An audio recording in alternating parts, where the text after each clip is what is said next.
इसी दिशा में काम कर रहा है। एक कदम आगे बढ़कर सिर्फ आप लिप सर्विस पे नहीं बिलीव करता और इस बात पे ग्राउंड लेवल पे हर पेरेंट के साथ स्टैंड करके उनकी सिचुएशन में, किसी की सिचुएशन है, किसी की फ़ीस की सिचुएशन है, किसी को प्रमोशन के नेक्स्ट क्लास में प्रमोट नहीं किया गया, किसी को कोई परेशानी की गई, लेकिन किसी भी स्कूल के पेरेंट्स से हम मिले, उनको मैं एम्पावर इस हिसाब से किया कि उनके अधिकार उनको बताए गए। एजुकेशन लॉ के सिस्टम किस तरह से चलता है वो समझाया गया। उसके बाद जब वो खुद महसूस करने लगा कि हाँ मेरे पास अधिकार है और स्कूल मुझे बेवजह नहीं परेशान कर सकता, तब जब वो आगे आए और हमने डिफरेंट अथॉरिटीज़ के साथ उनके केस को पुटअप किया, निश्चित तौर पे उनकी जीत हुई और स्कूल भी उस चीज़ को उसकी चीज़ के अंदर बाधित होकर उसने कंप्लाई किया। ये एक दौर रहा है हमारा 2019 से। अभी मैंने थोड़ी देर पहले केस ये शेयर भी किया था कि जब दो साल के बाद केस स्कूल खुले तो कई एनुअल चार्जेस की वजह से कई बच्चों को प्रमोट नहीं किया, उनका रिजल्ट विदहेल्ड कर लिया गया, ठीक है। और तब फिर ये एप्लीकेशन दोबारा उन पेरेंट्स के लिए गई, हमारे को डीओ से ऑर्डर्स मिले और स्कूल ने कंप्लाई किया, पेरेंट्स के बच्चे लिए गए क्लासेस में और उनको नेक्स्ट क्लास में प्रमोट किया गया। बाय द लॉ हम चलेंगे, बाय एजुकेटेड तरीके से हमें मालूम है हमारे ये अधिकार है, ठीक है। और जब सामने बहस करके ये बात करेंगे कि भाई आप किस बेसिस पे मेरे बच्चे को रोक सकते हैं, तो उनके पास जवाब नहीं होगा। ये पेरेंट का अपने आप में अधिकार है, लेकिन क्योंकि उस डर को भुनाते हैं स्कूल कि मेरे बच्चे के साथ कुछ हो जाएगा, या जैसा कि अभी सारिका जी ने कहा कि उसको ये डर रहे कि पब्लिक में या क्लास में उसको किसी तरह से डिमिंग किया जाए या उसको एक तरफ करके रखा जाए या उसको अपॉर्चुनिटीज़ ना दी जाए, इस डर से पेरेंट्स कि नहीं मेरा बच्चा सेंसिटिव है। बच्चे सारे सेंसिटिव होते हैं। आज टाइम आ गया है जहाँ बच्चों को भी एम्पावर करके बताया जाए। हमने अपने बच्चों को बताया, मैंने अकेले ने नहीं, हमारे बहुत सारे पेरेंट्स ने अपने बच्चों को बताया कि ये आपके पेरेंट्स किसी वजह से, किसी सही वजह के लिए खड़े हो रहे हैं। आपको भी हिम्मत रखिए, अंडरस्टैंड कीजिए और बोल्डली बात करिए। मेरे फादर या मेरे पेरेंट्स इस वजह से अपना पॉइंट ऑफ व्यू रख रहे हैं स्कूल के साथ और उसकी वजह से ये चैलेंज आया हुआ है। Once this is sorted out everything के टाइम में काम किया जाता है, टीसी नहीं दिया जाता बच्चों को, क्योंकि बच्चे को आगे जाना होता है। मान लो कोई बच्चा अपने स्कूल को ट्रांसफ़र करना चाहता है, मैंने 9th 10th में, ऐसे में बच्चों को टीसी नहीं दिया जाता, पेरेंट्स को भी हरास किया जाता। उसमें कौन सा लॉ लागू होता है और किस? मैं इस चीज़ का प्रैक्टिकल एग्जाम्पल एक पेरेंट का देना चाहूँगी, आप इसमें कुछ ऐड करना चाहेंगे? मैं आपको बताऊं, टीसी के मामले में सबसे पहले तो स्कूल वाले इस बात का लाभ उठाते हैं क्योंकि बच्चे का आगे भविष्य है। अब क्योंकि उसका भविष्य है तो वो इस चीज़ को भुनाएंगे कि आपका टीसी हम रोक लेंगे, हमारे को बकाया आप कैसे देंगे। ये कानून है कि किसी बच्चे का टीसी नहीं रोका जा सकता। मुझे आप एक बात बताएं, क्या आप फ्यूचर ऑफ नेशन को रोक सकते हैं? ये अपराध। फ्यूचर ऑफ नेशन, बच्चा कौन है? Child is the future of nation, वो देश का भविष्य है। कोई बच्चा कल को राष्ट्रपति बनेगा, कोई वैज्ञानिक बनेगा, कोई प्रोफेसर बनेगा, कोई देश को आगे लेके जाएगा। आप उसके भविष्य के अंदर विषय में बाधा डाल रहे हैं तो वो टीसी नहीं रोक सकते। ये कानून अपराध है। जब एक कानून है तो उस कानून से ऊपर जाकर के कोई स्कूल काम नहीं कर सकता।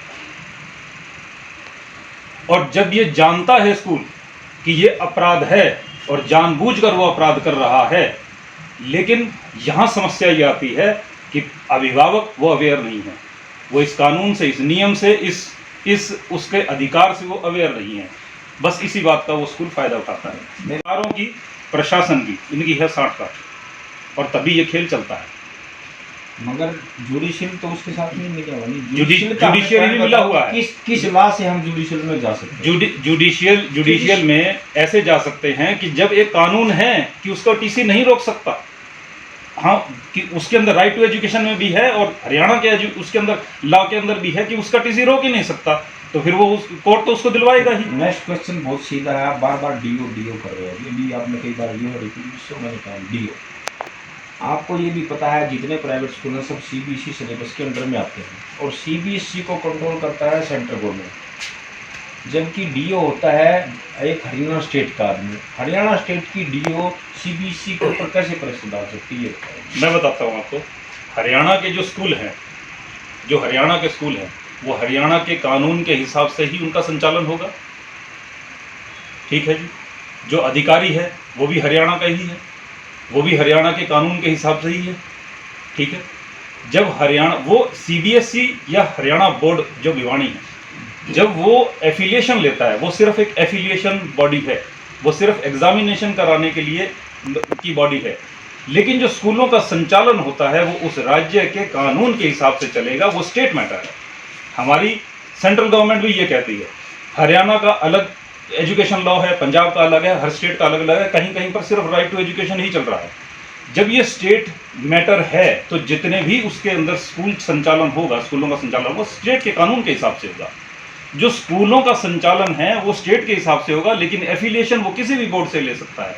यहाँ पर जो सीबीएसई का स्कूल है, वो उसकी इच्छा है, वो सीबीएसई में जाना चाहता है वो सीबीएसई में चला जाए, वो भिवानी बोर्ड में जाना चाहता है वो भिवानी बोर्ड में चला जाए, कोई दिक्कत नहीं। ये आपका लेकिन सवाल इसका जहाँ से आ रहा है ना, लेकिन इसका अर्थ ये नहीं है कि अगर वो सीबीएसई बोर्ड से एफिलिएटेड है तो वो डीओ के अंडर नहीं आता, नहीं, ये चीज़ गलत है। लेकिन उसका जो संचालन है वो चलेगा राज्य के कानून के हिसाब से। मैं इसको यही रोक के बताना चाहूँगी। मुझे लगता है जहाँ आपका सवाल ये उठ के आ रहा है, क्योंकि ये परिस्थिति हमने भी फेस करी है। डीओ सबसे पहले ये जवाब देके पेरेंट को सकता है कि इसमें हम कुछ नहीं कर सकते। क्या मैं सही हूँ? हमारा जो मेन मकसद हमने जवाब दे दिया। हमारा जो मेन आपका ये सवाल उठ के आना का मतलब ये नहीं है कि आप इस परिस्थिति में आए और ये डीओ ने बोला और ये जानते हुए बोला। मैं ये कहना चाहती हूँ, आपको कुछ समझाना चाह रही हूँ। आपका ये सवाल उठ के आने का अर्थ ही ये है कि आप इस सिचुएशन में आपको ये सवाल, यही जवाब बहुत सारे पेरेंट्स को दिया जाता है जो कि गलत है। ये रुकना चाहिए। मैं क्लियर कर दूँ आपको बात। डीईओ अगर ये कहते हैं कि ये सीबीएसई का स्कूल है और हमारे अंडर नहीं आता, तो हम सबसे पहले तो डीईओ से ही पूछ लेते हैं कि जो स्कूलों का संचालन हरियाणा राज्य में होता है, जो सीबीएसई एफिलिएटेड हैं, सबसे पहले उनको मान्यता कौन देता है? मान्यता तो हरियाणा सरकार ही देती है। हरियाणा सरकार का शिक्षा विभाग ही तो देता है। जब वो मान्यता प्राप्त होता है उसके बाद ही तो उसको एफिलिएशन मिलती है। यदि वो सीबीएसई के अंदर आता है तो फिर भाई तुम मान्यता क्यों देते हो? ये कानून क्यों बनाया तुमने? मान्यता यही रोकूंगी। नानी जी रुकिएगा, बात सुनिए। हाँ, we want to close it. हमारा मेन मोटो ये है मैडम, आपने राइट आप जो बात चाह रहे हैं, राइट टू एजुकेशन है, राइट टू एजुकेशन में आप हमें या तो कुछ। मेरा नाम डॉक्टर सारिका वर्मा है, मैं आम आदमी पार्टी बादशाहपुर की अध्यक्ष हूँ। आज हमने संडे को ये मीटिंग इसलिए बुलाई है क्योंकि ये बच्चों की भविष्य का सवाल है। आज संडे है, कल आखिरी दिन है। बच्चों का एडमिट कार्ड कई स्कूलों ने दे नहीं रखा। आज इतने सारे पेरेंट्स यहाँ पे खड़े हुए हैं जो लड़ाई लड़ रहे हैं अपने स्कूलों से कि जो मुख्यमंत्री ने कहा था कि 20-21 की एनुअल फीस नहीं देनी पड़ेगी, केवल ट्यूशन फीस देनी पड़ेगी। इस मुद्दे को लेकर कई पेरेंट्स ने एनुअल फीस नहीं दी थी, मैं भी उनमें से एक थी। लेकिन जब 1 साल बाद मेरे को स्कूल से फ़ोन आया तो मैंने अपने बच्चों को तंग नहीं करना चाहा, मैंने तुरंत फ़ीस दे दी। और कई पेरेंट्स हैं मेरे जैसे जो डर के हम लोगों ने फ़ीस दे दी है। लेकिन कुछ पेरेंट्स हैं जो आज भी खड़े हुए हैं क्योंकि उनको पता है उनका हक है, ये अंडर केस चल रहा है। और आरटीई के तहत सीबीएसई के भी रूल्स ये कहते हैं किसी बच्चे का एडमिट कार्ड नहीं रोका जा सकता, उनको एग्ज़ाम से नहीं रोका जा सकता। तो आपके माध्यम से मैं सभी स्कूल्स से रिक्वेस्ट करना चाहती हूँ कि कल लास्ट डेट है, बच्चों के हाथ में एडमिट कार्ड जरूर दे दीजिए, वरना आप बहुत सारे लॉज का उल्लंघन करेंगे। ट्यूसडे से 10th स्टैंडर्ड के बोर्ड एग्जाम्स हैं, बाकी सारी लड़ाई पैसों की लड़ी जा सकती है। अगर बच्चे का 1 साल व्यस्त हो गया तो मतलब आपको भगवान भी माफ़ नहीं करेगा।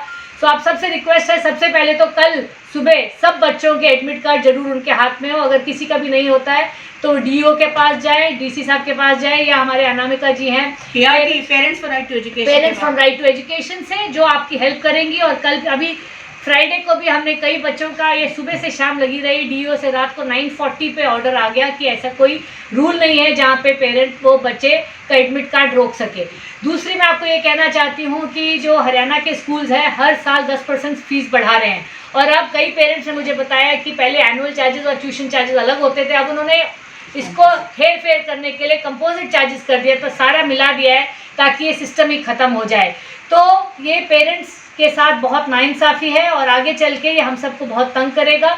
सभी पेरेंट्स से रिक्वेस्ट करेंगे कि जिस तरह स्कूलों ने कंसोर्शियम बना रखा है और जिस कंसोर्शियम को हरियाणा सरकार, खट्टर सरकार पहले दिन से सपोर्ट कर रही है, उसके खिलाफ पेरेंट्स को भी एक बहुत स्ट्रांग बढ़ेगी बॉडी, क्योंकि आप जब इतने मैनी और इन लैक्स तो आपका नंबर बहुत स्ट्रांग होता है और नंबर में ही पावर आती है। आप उनको पता है कि अभी 1 साल में MCG इलेक्शंस हैं, 2 साल में MLA इलेक्शंस हैं, आपके पास बहुत पावर है, आप इसको कंट्रोल कर सकते हो। इसको याद रखिए, जो मुख्यमंत्री आपके साथ नहीं खड़ा आपकी पीड़ा के समय में, उनके साथ आप मत खड़े होइएगा। जिस तरह अरविंद केजरीवाल ने पिछले 7 साल में दिल्ली में किसी भी स्कूल का, प्राइवेट स्कूल में फीस बढ़ने नहीं दी है, पूरी तरह लगाम लगा के रखी है। अगर किसी स्कूल को बढ़ानी पड़ती है फीस तो उसका प्रॉपर ऑडिट होता है, और कई पेरेंट्स ने टीवी पे भी बताया है कि उनके पुराने चार्जेस वापस रिफंड 2 रुपये भी वापस आए हों। तो स्कूलों की जो सांठगांठ है, सरकार की तरफ से उनको श्रेय मिल रखा है, इसके खिलाफ हम लोगों को एक बहुत स्ट्रांग ऑपोजिशन करना पड़ेगा। ये समय है, पेरेंट्स को सब लोग अपने अपने राइट्स जानिए, अपने बच्चों के साथ खड़े रहिए और एक दूसरे के साथ खड़े रहिए और पेरेंट राइट टू एसोसिएशन के साथ जुड़िए। हम आपको सही दिशा में लेके जाएंगे। आम आदमी पार्टी के साथ हम बहुत अच्छे से सहमत हैं पूरा, क्योंकि उनका उद्देश्य हमने देखा है, 7 साल में उन्होंने प्रूव किया है। Let's make a difference happen please. Madam आप 3 बार अपना नंबर है, अगर कोई भी पेरेंट जुड़ना चाहे या पूछना चाहे 9650498618। मैं दोबारा रिपीट कर रही हूँ, 9650498618, 9650498618। ये नंबर है PRTE का, parents for right to education. ये NGO है, आप लोग इससे संपर्क कर सकते हैं। कोई भी किसी को मुद्दा हो, अगर कल आपका एडमिट कार्ड नहीं मिलता, इनसे संपर्क करें, ये आपका ज़रूर आपका साथ देंगे और अपने बच्चों के हक को दिलवाने में आपकी हेल्प करेंगे। Thank you. धन्यवाद।